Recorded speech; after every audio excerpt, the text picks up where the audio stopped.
पूर्वी खबर। আপনারা জানেন যে আজকে আমরা আমাদের এই প্রেস মিটে আমাদের আমি ছাড়াও উপস্থিত আছেন আমাদের রানীগঞ্জে যিনি গতবার আমাদের প্রার্থী ছিলেন এবং আমাদের জেলার নেতা ডক্টর বিজন মুখার্জি, উপস্থিত আছেন আমাদের এই মণ্ডলের সভাপতি ভাই শমশের সিং, আমাদের সিনিয়র জেলা নেতা দেব কুমার দা উপস্থিত আছেন।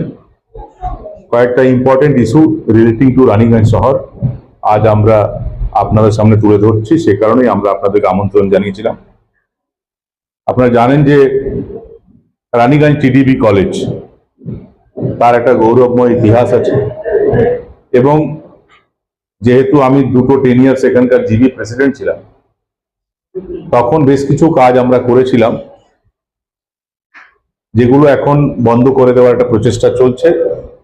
তার প্রতিবাদ জানাবার জন্য আমরা আজকে প্রেস মিট ডেকেছি। তখন প্রায় 7টা কোর্সে আমরা পোস্ট গ্রাজুয়েশন চালু করেছিলাম। মূলত কলেজগুলোতে গ্রাজুয়েশন অবধি পড়া হয়, কিন্তু রানীগঞ্জ টিডিবি কলেজ একদম ভিন্ন মাত্রায় পৌঁছে গেছিল, ইউনিভার্সিটিকে তারা টক্কর দিচ্ছিল এবং সেমি ইউনিভার্সিটি মর্যাদা পেতে চলেছিল।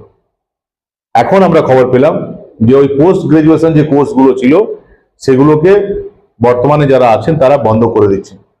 ইউনিভার্সিটি নাকি শেষ হয়ে যাচ্ছে, ছাত্র পাচ্ছে না সে কারণে, আর নাকি তাদের লস হয়ে যাচ্ছে, অ্যাজ ইফ ইউনিভার্সিটিটা শিক্ষা প্রতিষ্ঠান না হয়ে কোনো ব্যবসায়িক প্রতিষ্ঠান হয়ে গেছে। প্রফিট লস তারা দেখা আরম্ভ করেছে। আমরা এর প্রতিবাদ জানাচ্ছি এবং আমরা বলছি যে ইউনিভার্সিটি যা হচ্ছে হোক, ইউনিভার্সিটি লোকেরা বুঝবেন রানীগঞ্জ টিডিবি কলেজে পুরনো মর্যাদা আবার ফিরিয়ে দিতে হবে এবং প্রয়োজন হলে আরো 1-2টা কোর্স নতুন নিয়ে আসুন। যেটা আছে সেটা একটাও বন্ধ করা যাবে না, এটা আমাদের দলের তরফ থেকে আমরা এই দাবি করছি। এই শিল্পাঞ্চলে বেশ কিছু লোকেশন ধসপ্রবণ লোকেশন আছে।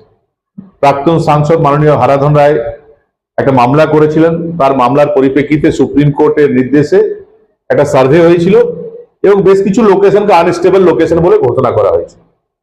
এবং আমি যতদিন মেয়র ছিলাম আমরা সিদ্ধান্ত নিয়েছিলাম যে আনস্টেবল লোকেশনে নতুন কোনো কনস্ট্রাকশন না হয়। কিন্তু 2021 থেকে যেটা আমরা খবর পাচ্ছি যে আনস্টেবল লোকেশন, তার উপর তো কনস্ট্রাকশন হবে না, আনস্টেবল লোকেশন থেকে আরো 300 মিটারের মধ্যে নতুন কনস্ট্রাকশনে কোনো প্ল্যান এডিডিএ দিচ্ছে না এবং 2021 থেকে এটা করা হয়েছে। এর ফলে পুরো রানীগঞ্জের উন্নয়ন কিন্তু থমকে গেছে। আমরা দাবি করছি যে কিছু এক্সপার্ট টিম গঠন করে যারা এগুলো ভালো বোঝে, শুধু কাগজ কলমে বললে হবে না, যারা এক্সপার্ট আছে, যারা এগুলো ভালো বুঝে, তাদেরকে দিয়ে আবার সার্ভে করা হোক এবং দেখা হোক যে রানীগঞ্জে আবার নতুন কনস্ট্রাকশন স্টার্ট করানো যায় কিনা। যদি কিছু তারা রিকমেন্ডেশন দেন কোথাও বালি ভরাট হতে পারে, এখন তো বিজ্ঞান অনেক উন্নত, অনেক এমন নতুন টেকনিক বেরিয়েছে যে টেকনিক গুলো ইউজ করে আনস্টেবল লোকেশনকেও স্টেবল করা যেতে পারে। সেগুলো কেন একটা শহরের জন্য ব্যবহার করা হবে না? সেগুলো করে আমরা দাবি করছি যে যত তাড়াতাড়ি সম্ভব আবার সার্ভে করিয়ে আনস্টেবল লোকেশন গুলোকে স্টেবল করিয়ে রানীগঞ্জে আবার এত মানুষ আবার কনস্ট্রাকশন করতে পারে, শহর আবার এগোতে পারে, শহর অগ্রগতি যেন বন্ধ হয়ে গেছে সেটা যেন না হয়, তার ব্যবস্থা সরকারে যারা আছেন, প্রশাসনে যারা আছেন তাদেরকে করতে হবে। এই ক্ষমতা থাকে ও তো সঙ্গে সঙ্গে করে দিতে পারবে, এটা একটা সলিউশন আছে।